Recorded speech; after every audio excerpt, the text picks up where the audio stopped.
মাসআলা বলে, কোন ফতুয়া দেয়, কোন ওয়াজ করে, ওয়াজ কিন্তু রাইট, তারপর আপনার কি হবে? গুনাহ হবে। কেমন কথা চিন্তা করছি জীবনে? কিন্তু করতেছি ওয়াজ, ফোনে ফোনে ওয়াজ করতেছি, এক বন্ধু আরেক বন্ধুর ওয়াজ বুঝাইতেছি, এই বন্ধু এটা করিস না, এটা নাপাক, এটা শিরিক, এটা বেদাত। তুমি কেমনে জানলা এটা শিরিক বেদাত? পরে কইবা আমি ইউটিউবে শুনছি। ইউটিউবে কাটতে শুনছো অমুক হুজুরের থেকে, এটা আপনার গুনাহ। এটা কি গুনাহ?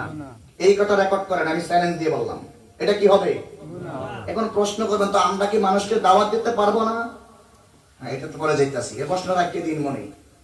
দাওয়াত দেওয়ার জন্য ডিপার্টমেন্ট আলাদা আছে, বিচার করার জন্য ডিপার্টমেন্ট আলাদা আছে। এবার আসুন, আপনার কোর্টে মামলা হয়ে গেল, আপনি অ্যাডভোকেট নয়, আপনি কি দাঁড়িয়ে আপনার মামলা লাভতে পারবেন? নাকি সহযোগিতা নিতে হবে? কেন? আপনি করবেন, সহযোগিতা দরকার কি? কারণ